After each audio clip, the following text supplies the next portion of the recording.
بسم الله الرحمن الرحيم ألف لام ميم ذلك الكتاب لا ريب فيه هدى للمتقين.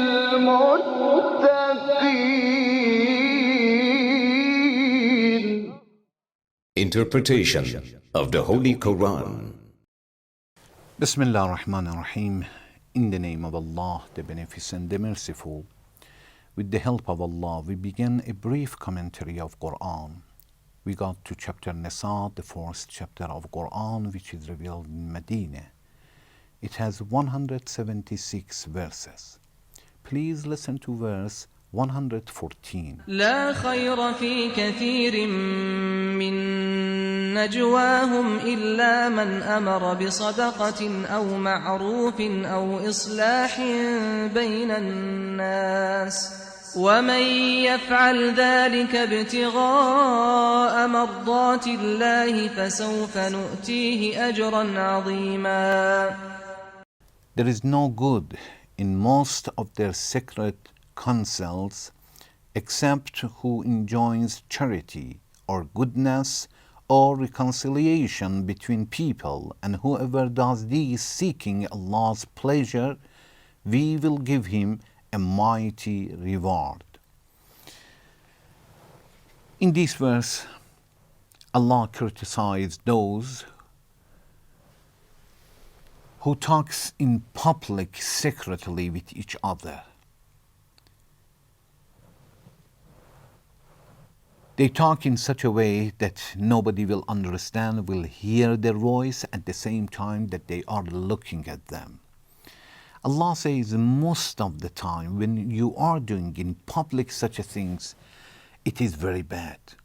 Other people will not hear what are you saying, and they guess different things. And it is bothering them. It brings problem in the community and society. When you are among the people, it is good to talk in such a way that everybody will understand, because everybody think that when you talk to each other, if it is not a big issue, if it is not a very important issue that you want to hide it from the others, why you are not talking openly? Why you talk in secret?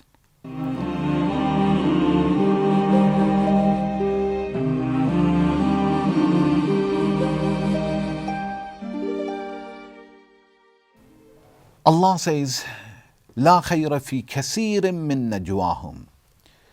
In your secret counsels, most of the time there is nothing good, and it brings some problems, because everybody think that you are talking against him, and this is bothering the others and brings animosity. Allah accepts a few examples and says, إِلَّا مَنْ أَمَرَ بِصَدَقَةٍ, unless somebody enjoins others to charity and doesn't want others to understand. He wants that people think that he has done it by himself. Or maybe he doesn't want other people will understand that you advise him or you ordered him. Because of that, a person talks secretly to his brother, his friend, his wife, his husband, her husband, and says, give some money, help the other people, help this guy. Because of another person, to keep his dignity, either the person that you advise him or the person who is going to get help.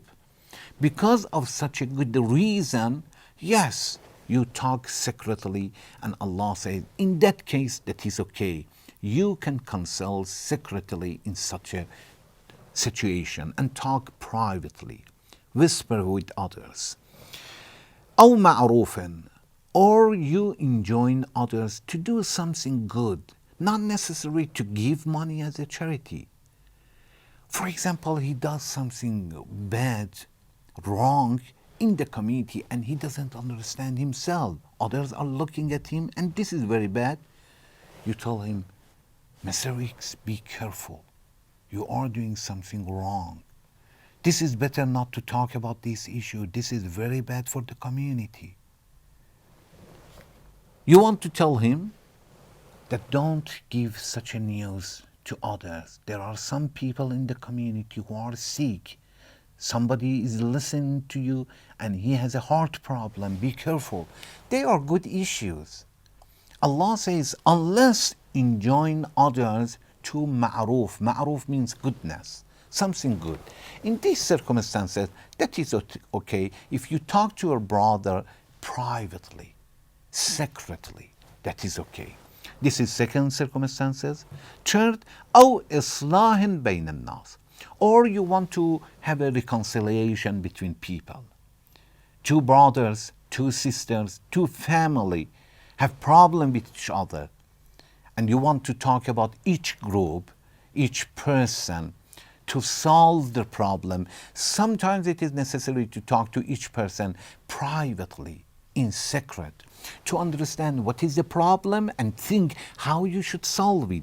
Maybe he wants to criticize his brother, his wife, his wife or her husband, and doesn't want others will understand what is going on. So in this case, for reconciliation, there is no problem and there is nothing wrong to talk secretly, which is najwa. أو إصلاح بين الناس. Otherwise, Allah says, إنما النجوى من عمل الشيطان in chapter Mujadala verse 9. Allah says secret counsels are only the work of the shaitan. Because shaitan wants to bring the problem in the community, in the society. And when you talk secretly, people will say, what is wrong? As he is talking against us or plot against us. Then Allah says, Ya ayyuhalladhina amanu, in verse 10 after this, when Allah says, إنما النجوى من عمل الشيطان, then Allah says, يا أيها الذين آمنوا إذا تناجيتم فلا تتناجوا بالإثم والعدوان. O you who believe, when you confer together in private, do not give to each other counsel of sins. When you want to talk secretly, don't commit sin, don't backbite the others, don't accuse the others. فلا تتناجوا بالإثم والعدوان, and revolt, ومعصية الرسول, and disobedience, وتناجوا بالبر والتقوى, and give to each other counsel of goodness and guarding. Guarding, it means taqwa, it means advise each other to guard himself or herself in front of committing sin or in facing committing sin. Advise each other in such a thing. If you want to do najwa and talk secretly, talk about these issues. So we have understood that Allah wants to stop people to do such a things unless to order each other to do something good, to order each other to give charity, or for reconciliation among the people. For ma'ruf, that Allah says goodness, there are many examples. Anything which is good, it is good to talk secretly about that. Of course, if there is no problem to talk openly until other people will understand, definitely still it is better to talk openly.